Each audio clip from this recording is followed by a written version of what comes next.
Imagine two Iranian dudes just walk into your shop. You're a CIO of Visa and Credit Suisse. You have to trust you. Back then, like nobody was touching us with 10-foot pole. Everything was down. Bitcoin was down. Ethereum was down. People going bankrupt left and right. NFT was down. Like everything related to crypto was down. And this thing called a stablecoin was going up and up and up. It's like, okay, something is happening there. Yeah. And it was like a small company was sending a ton of volume for us. It's like, let me check. What is that company? So everything was in Spanish. Of course, I don't know how to read Spanish. I use Google Translate. And I realized these guys are using Mesh as if Mesh is PayPal. Because really, there has been no correlation with the overall crypto market and the success of Mesh. I mean, if anything, it's been, to your point, decoupled from what I can tell. You can build a vanilla version of it with Claude or vibe coding. You really want enterprise ready, you have to buy it from me. You're like first-time founder listening to this. Don't feel like raising 100 million. It's just impossible. Where are we going in terms of the world order of stablecoins? Everything you see from like debit, credit, lending, mortgage, your house, your like vintage car, like every asset will be tokenized. Any concern around quantum computing, being able to crack code on chain so that isn't as secure in terms of cryptocurrency as we think of it today? This is a ridiculous question.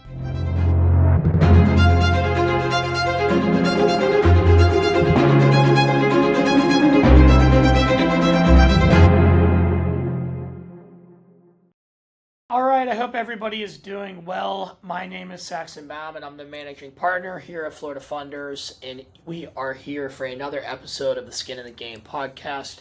We've been busy here on the Skin in the Game podcast with some great guests, and today is a very special guest, the first unicorn in the Florida Funders portfolio, the founder and CEO of Mesh, Bam Azizi. Bam, how are you? Hi, Saxon.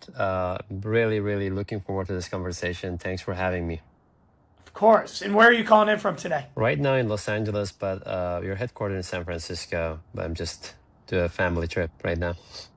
There you go. You have an amazing story. You're a multiple-time entrepreneur, immigrant family, worked your ass off to get to where you're at. Let's start from the beginning and go through your journey of becoming an entrepreneur. Start from scratch, start from zero. Where were you born? Give us the backstory of how you got to, where you are today. Yeah, I'm originally Iranian, Persian, and as part of my studies, I moved to Germany. So I used to live in Munich in Germany for a couple of years, and then that became a platform to kind of connect me to the West.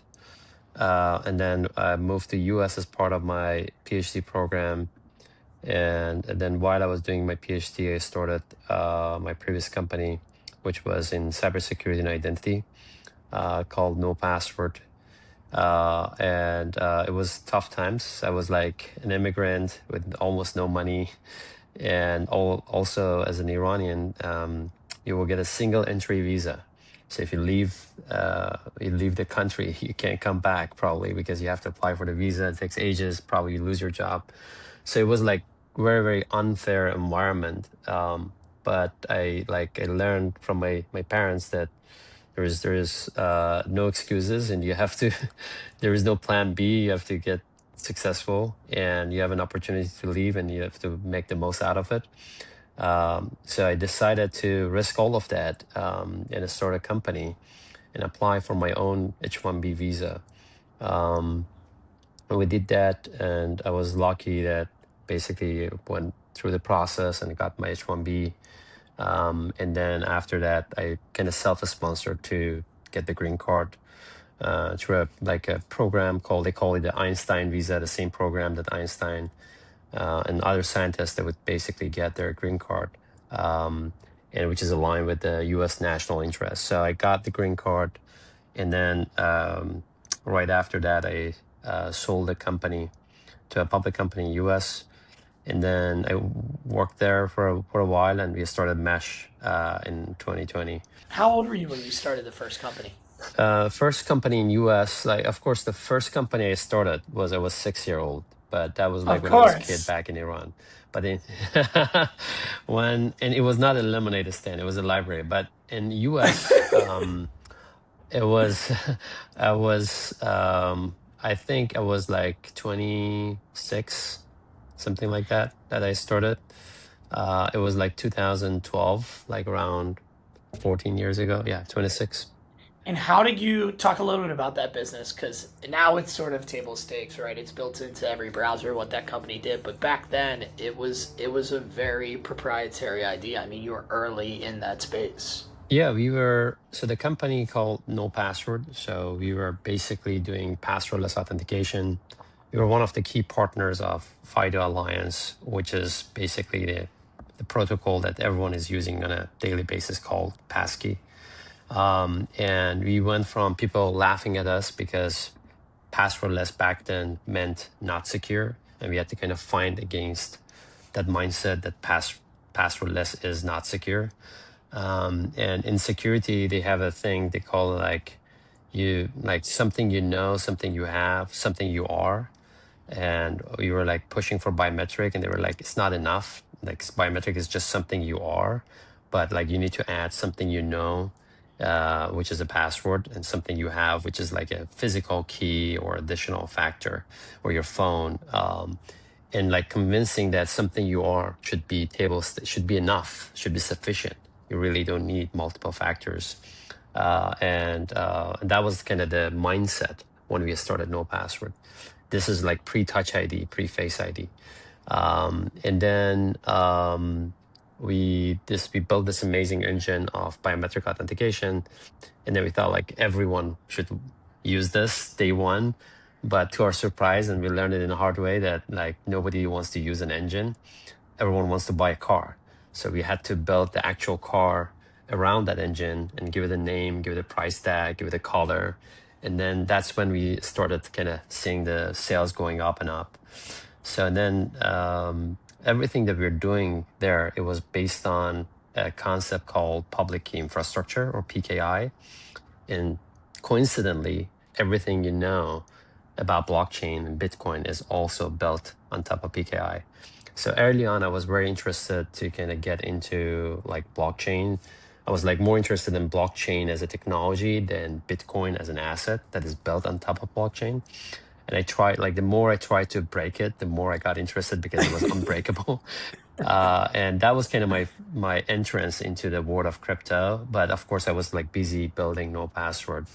And when the moment I had the chance to build in cryptos, I started building that in starting 2020. So that was like my kind of transition from like authentication, security, and NoPassword to like the world of crypto and finance. It's interesting. I've never really made that connection about your background in the authentication Yeah. password space into the world of cryptography and crypto. It's fascinating now to think about, and I'll never forget the first call. You and I were connected via your head of sales, Gabrielle, who's a great friend and dear friend of the firm. I'll never forget that first call that you and I had, and you talked about your background growing up in Iran, and then the sale of the business of NoPassword. And it was one of those feelings as a venture capitalist. You talked to a founder and you immediately knew whatever you were working on next, whatever Mesh was going to become, you were going to be successful. And I'll never forget that feeling. And it was a great Thank call. you. So let's fast forward to Mesh. So the business started as one idea, which was essentially the movement of crypto assets to fiat, working with large financial institutions. Let's talk about that business, and then talk about the pivot when you really had this aha moment to get into what you guys do now to create the behemoth that we have now with Mesh. Yeah, funny you say that, because there are a lot more similarities than what people think about like my previous company and this new company. So the other thing that NoPassword had is like we had this authentication, again, that engine, but nobody would use it if you're not connecting it to different SaaS application. Back then, SaaS was like as big as AI that we have today. So we had to build integrations with 2,000 different SaaS apps like G Suite, Dropbox, Microsoft Azure, all sort of like SaaS applications for this engine to be useful. Like you authenticate and then you can log into actual application. Then people started using it. A kind of similar thing happened in Mesh, that we have like built this integration with 300 different wallets and exchanges and networks and tokens. And then we started seeing usage. But initially, the initial idea was a different name, different company, different business model. It was a B2C application, very similar to how Stripe and Plaid has started. The name of the company, or the name of the app that we had, called the front app, would sit in the front of all of your brokerage accounts. So you connect your Robinhood and your Coinbase. And the reason that I wanted to do B2C, I thought like B2B is very hard, like long sales cycle, like a lot of training, a lot of educating, a lot of like politics. It's like I can just sell it to end users and then charge them $10 a year. How hard it could How be. hard can that be? Get it in front of the right Yes. people. They're going to buy it. Yeah, it's just get it in front of like a million user, and then you have a Yeah, it's billion-dollar not. company. And then it's like, it's easier said than done. So I learned it in the hard way. It's really not like consumer business is very, very, very hard. And also like the mode, like it's like when you build that momentum on the enterprise side and this like on the SaaS side, you build that sticky mode. On the consumer, like you're hot 1 second, you're not hot this next, like people uninstalling your app left and right? So it's not that sticky. So, and then we were like in this situation that FTX happened, Terra Luna happened. So 2022, I gathered my team. I said like, look, like forget about 2021 days. We cannot like snap our fingers and raise more money. Like that's hard without revenue. And we need to find a way to make money. And we said like, let's write down 3 ideas that we can make money off of. And we couldn't even find 3 ideas. We had 2 ideas. One was a very, very bad idea, which was like selling users' data and stuff like that. And then the other one was basically building what Mesh is today. So like our background is API, we understand authentication, we're like, basically we have the DNA of like simplifying things. We can build a better user experience. And this helped front app to go from 0 to 500,000 user, by the way. We had more than $1 billion in connected assets at some point. And I felt like, okay, what if we open this up to other founders who already cracked the distribution? They already have the distribution. They have already monetizing their user base. They are better than us on the B2C side, but they don't have this magic engine. So what if we just enable them to offer a better experience? And we launched it on Product Hunt. I remember that day, September 2022. And long and behold, that was a great idea. We ranked top 3 that day, landed our first 5 customers day 1. So like, okay, that's it. We know how to do B2B. We know how to build API. We know how to maintain. Like it took us 10 years to learn. And the core NoPassword team also was part of like the Mesh team. And then we pivoted from B2C to B2B, which is closer to our roots. And then the rest is history. When did you know you really had something special? Like obviously the Product Hunt launch went very well. I remember that day as well. You guys were sending out the emails, hey, going up vote, going up vote, going up vote. But when did you really know, and when did the team know, like that there's something special here? I think there were 2 things that happened that made me realize that we have something special. One was basically getting traction. Of course, like real customers are signing, giving you their hard-earned cash, and then to kind of use the service. Second was like back then, like nobody was touching us with 10-foot pole because we had the word crypto on our website. We were getting debanked, even though we are not sitting in the flow of fund. And we're not like issuing token. We're not those, like we're like boring infrastructure crypto or stablecoin company versus like, I don't know, Terra Luna or FTX. But like we were like being painted by the same brush. And I was just looking at the data. I'm a data-driven person. I was just looking, everything was down. Bitcoin was down, Ethereum was down, like people going bankrupt left and right. NFT was down, like everything related to crypto was down. And this thing called a stablecoin was going up and up and up. It's like, okay, something is happening there. Yeah. So, and then we said like, wait a minute, like stablecoin has all the benefit of crypto because its blockchain is new, it's tokenized, but none of the downside because it's pegged to US dollar. And then one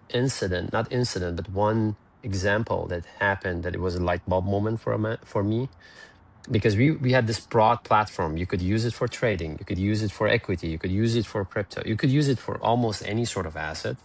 But then there was one company, I think out of Colombia or somewhere in Latam, and it was like a small company, was sending a ton of volume for us. It's like, let me check, what is that company? So, and then I went and checked, everything was in Spanish. Of course, I don't know how to read Spanish. I use Google Translate. And I realized these guys are using Mesh as if Mesh is PayPal.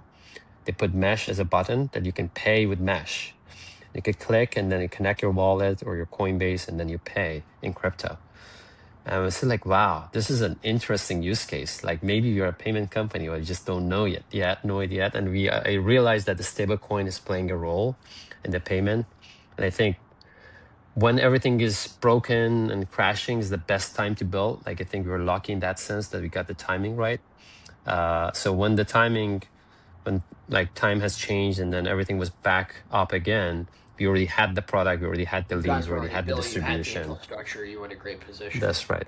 Because That's really, right. there has been no correlation with the overall crypto market and the success of Mesh. I mean, if anything, it's been, to your point, decoupled from what I can tell. Yeah. I think that's right. It's just power of a stable coin and being pegged with US dollar. And basically no one, even like people like Jamie Dimon, that they were against Bitcoin, they're all like big believer in blockchain and tokenization. And I think a stable coin has all the benefit of that, but none of the bad side, which is volatility or the risk side. And I think the biggest tailwind for us was the Genius Act, Yep. because it kind of de-risked the entire ecosystem in a sense. Especially Genius Act is about stablecoins. Clarity Act that people are talking about is about all sort of tokens. But Genius Act kind of passed in a bipartisan way, and that support kind of de-risked this for a lot of banks and risk-averse institutions to leverage stablecoins, and that was a huge tailwind for us. When you think about the growth and success that you guys have had, you guys have major financial institutions as customers. Talk about what it's like working with some of those institutions and how you're able to get over the hump to actually be implemented and to become, a core product feature of some major financial institutions around the world. I think I learned it again. It was not like I was just magically talented to do this. So NoPassword, for instance, we had large customers, like Credit Suisse was a customer of NoPassword, Visa was a customer. So earning those people's trust is very, very hard, especially during NoPassword. Like I should have asked, basically we were asking them to trust us with their most important information, which is their passwords, Yeah. right? Just imagine two Iranian dudes just walk into your shop. You're a CIO of Visa and Credit Suisse. You have to trust you. So we learned to do that. We have to basically de-risk it in a way that they are not looking at us as any sort of liability. And the best way to not do that is just not storing any information. So even NoPassword in a way was very decentralized. And we did the same thing in Mesh. We call it like the pass-through architecture, which we invented, that we don't store any information. The money comes in and goes out. The information comes in and goes out. So they really don't need to trust us. We call it like zero trust or zero knowledge type of implementation. The other thing is a lot of these companies, they have time to market issue. They need to get there fast. And big companies, they don't have the machinery, the nimbleness, the agileness of a startup to be able to do this fast. So they would rather to buy it and partner up. You just need to show them that they can trust you. And this is like, doesn't have a lot of risk for them, but the reward and the upside is huge. So instead of them spending like 2 years and tens of millions of dollars, they can buy it for the fraction of a cost, and also they can get to the market faster. I think you need, like, it's an art to kind of paint that picture for a lot of these enterprises. Then you will see the result. That's how we close all these big companies, big public companies for Mesh. So I want to unpack two things there because you made two very good points that feed into our ethos as investors First, being an experienced founder, and then second, sort of the buy versus build conundrum that is, in my opinion, different than it ever has been with these vibe coding platforms. So let's start with experienced founders. So this is your second or maybe third, based on the library, third major venture, right? Yeah. Talk about Yeah. what it's like being an experienced founder compared to your days at NoPassword. Is it easier? Is there more pressure because of the fact that you've done this before? Can you see around corners? What's that like? I think as a first time founder, I was like more desperate. So you would like walk into the room and they dump like 20 different customized feature and you say yes to all of them because you On the don't want product to kind side. of lose the opportunity on the product side. You're like Yeah. so thirsty that like I will do whatever to close this deal. And then you slowly understand like where you can push back. Like you should not say yes to everything because then if like you have limited resources, you cannot do it all. But when you're first time founder, it's like basically that you brute force your way into a lot of these deals. And because there is no plan B, like it should work. And then when you're more experienced, you have funding, you might lose some deals, you might lose some battles, but like overall you're winning the war. And you want to make sure that like when is right time to say no. Like the way I look at it is you get more mature, you understand not every question or every ask is a yes, not every deal you're going to win, and that's fine, it's not the end of the world. Yeah. And you get more experience, so in a sense you will run more efficient. And overall you might lose one deal that a first time founder would never lose, but overall you're better off because you're like running the entire operation with the big picture and then more efficient. The second one, buy versus build, like as I mentioned, I think like organizations, big, especially big enterprises, they always pro buy. And their logic is very simple. Like we will build at some point, but not now. We want to test it as fast as possible, get some data, I will show it to my boss and my manager and to the board, to the executives, and then build that case. So they're always prefer buying versus building. There are rare scenarios that this feature is so core that they would rather to wait, but they build it themselves. But most of the time, they're on the buy side. They're engineered or wired that way to like I need to buy it versus build, and then I will see how can I build it at some point. Yeah. So that's something that people and founders can take advantage of. Yeah, and it's interesting. I mean, how much of that for you think is true because you're selling into major enterprises and it's a regulated space compared to a SaaS company of old days that maybe you could build with Claude Code today. For example, you're not building meshes infrastructure with a vibe coding platform in 2 weeks, right? Like this is a substantially technical product, picks and shovels infrastructure in a very uh, intricate world order. Yeah, I think it's a very, very interesting question, and I think founders need to build a case that this is not doable by Claude because first like is like because of like level of integrations or you're vertically integrated or you are like building you have like 200 different features that like if you can build a vanilla version of it with Claude or vibe coding. You really want enterprise ready, you have to buy it from me. So you want to show that to the potential prospect or buyer of your service. And yeah, not everyone is mesh, you're right. Not everyone has all these bells and whistles that is like hard to build. But I'm sure like in every single product you can make your product 10x better than the market. And vibe coding always gives you the vanilla version. So if you're not like if you're a vanilla version, you will have tough time running the business anyways.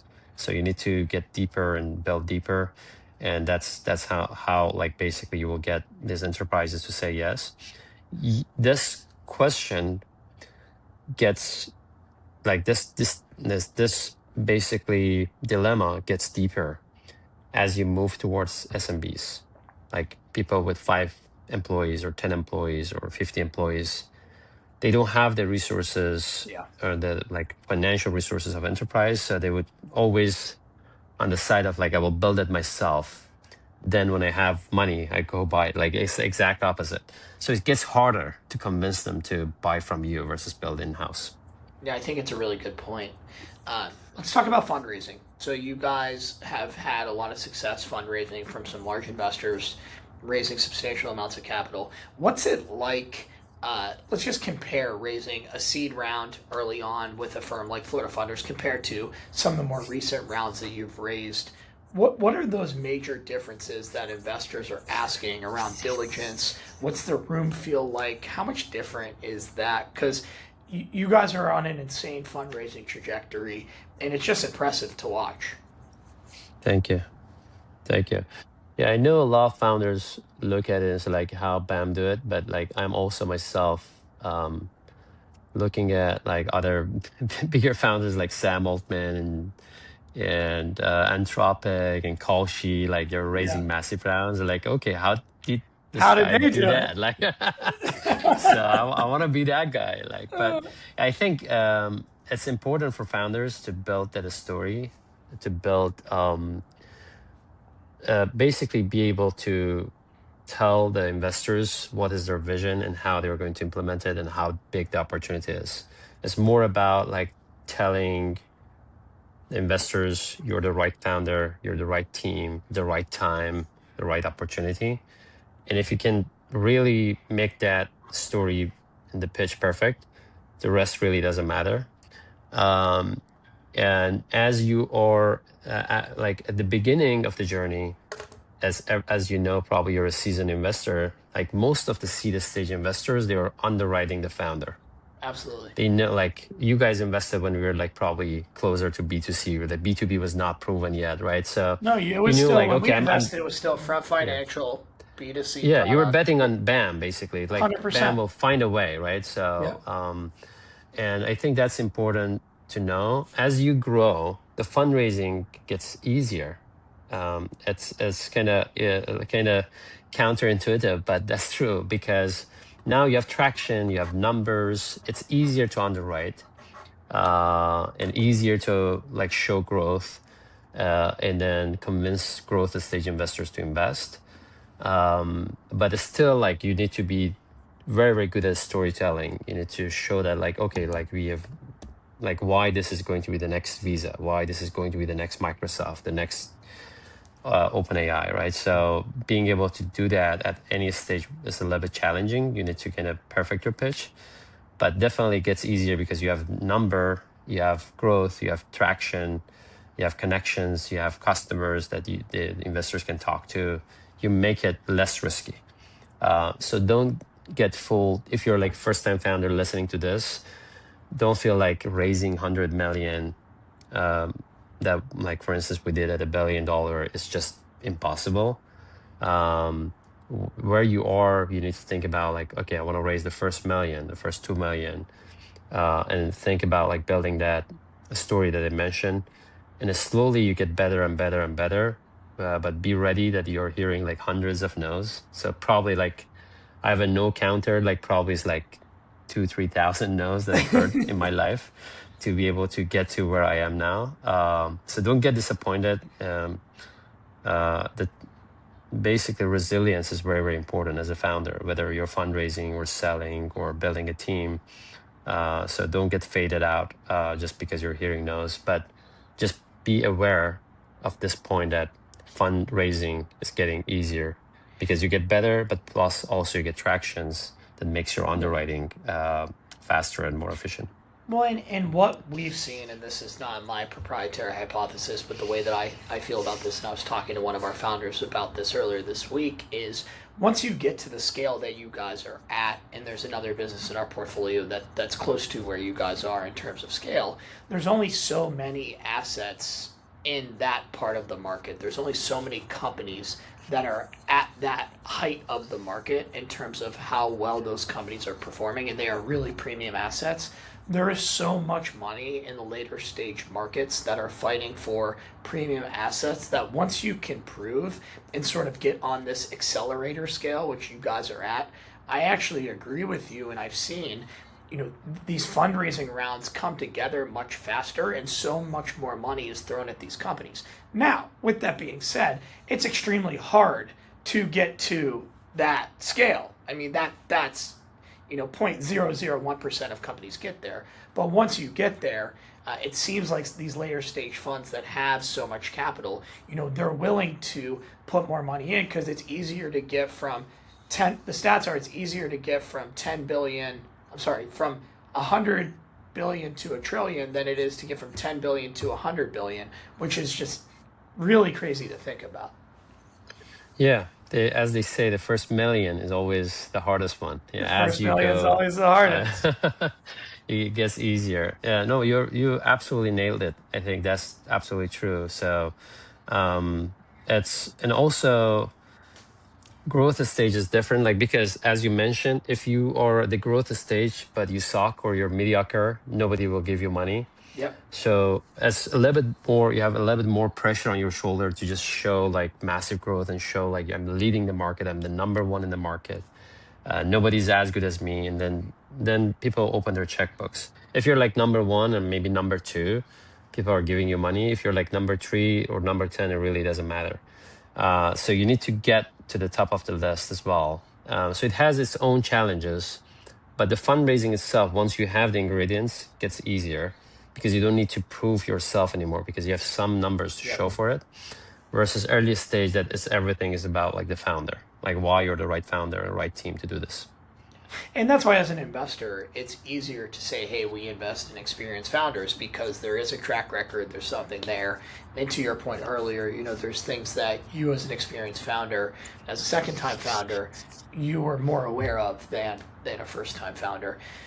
Let's talk a little bit about the future of Mesh, the future of stablecoin infrastructure.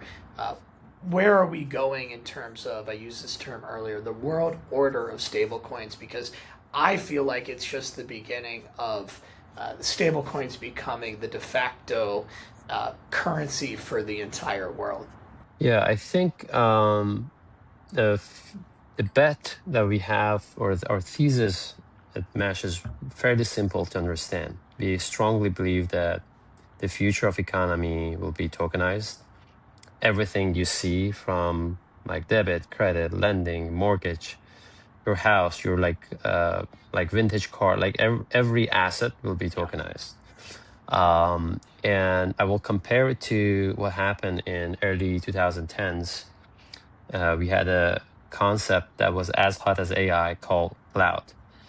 And there was a big discussion that would you ever see like a old traditional banks or big organization like big pharma or like some people that they have proprietary data, they would share or move their data to cloud.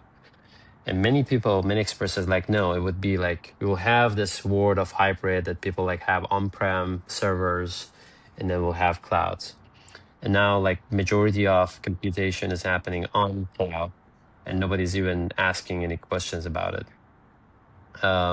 Like the prediction, all the prediction that experts had basically happened to be not true. So people like were comfortable moving all their proprietary data to cloud. Now we will have the same trend on the tokenization side. So every asset will be tokenized. But there is one big difference between cloud and blockchain. Cloud, you have to pay for it. Blockchain is free. So you will see 10x or 100x faster adoption on the tokenization side. And it's just faster, cheaper, better, like no doubt. Now, a stablecoin is an interesting one because it can unlock many day-to-day use cases like B2B payment, cross-border payment, consumer payments, pay in, pay out. That's something that's easier to see the adoption, to see the volume for. But I think eventually, like equities will be tokenized, mortgage will be tokenized, and the big aspect of tokenization is interoperability. So the reason that a stablecoin become hot is because interoperable, it's perfect for like payment use case, for trading use cases. So there is no, like from my perspective, there is no doubt that the future will be tokenized, and a stablecoin is going to be the way we are going to pay for things. As you mentioned, it would be the de facto currency of the world. Now, well, what does that mean for the market? Like, I think crypto market is like 3 to 4 trillion right now. It will be 100 trillion. Not because Bitcoin price is going up, it's because real world assets are coming on chain. Yeah. And then that means like there would be an opportunity for many companies to be $1 trillion company, the companies who are powering this future version of economy. Yeah. And Mesh is one of the leading one there, but there are many good companies that they are doing it as well. Any concern, and this is in my opinion a bit far-fetched, but you do hear this from the cryptography community. Any concern around quantum computing being able to crack code on chain so that it isn't as secure in terms of cryptocurrency as we think of it today? This is a ridiculous question, and a lot of experts. This is not your question, by the way. I'm not laughing at you. This. Like, what? Yes, yeah, Why I agree. people are asking these questions? And the reason it is ridiculous, from my perspective, as a computer scientist, is what quantum computing can crack? HTTPS. If HTTPS is cracked, all of your assets at risk, not just crypto. Yeah, So do you remember I said yeah, PKI, the public key infrastructure, yeah, is powering authentication and also blockchain? Like 99% of assets as of today are not on chain, they're on servers, and yeah, they're all like unprotected. So I think the reason people are asking the question is because they feel like, okay, if quantum computing happens, all the centralized systems, they can just update and patch it, but decentralized blockchain cannot do that. But that's not the right mindset, because you can patch Bitcoin, you can patch Ethereum. There is a community working on these things. Yes, it's decentralized, but it doesn't mean it's unchangeable. yeah, So the moment those become available, the same way that banks and like clouds are going to patch their servers, the community-driven decentralized systems will patch their systems too. So I think security is always a moving goalpost. Like, they get better, you get better, they get better, you get better. So the moment those techniques become available, you will have new type of encryption that can make your Bitcoin and your networks more secure as well. So I'm not that worried. That doesn't mean we should not pay attention to it. yeah. I think it would be an interesting era if we get there. Like quantum computing, they say it's always 30 years away. So I don't know how close we are realistically, but it means a lot on the AI side. There's going to be a lot of breakthrough. Like net would be very, very positive for humanity. Bam. Thank you. This was amazing. One of the best conversations we've had, and it's just a pleasure always hearing from you and getting an update. I love hearing about the business and love hearing about what's going on in your world. So thank you so much for being here. For all of our audience, if you enjoyed today, throw us a like, throw us a follow, and go pay with Mesh. Pay with Mesh anywhere you're at.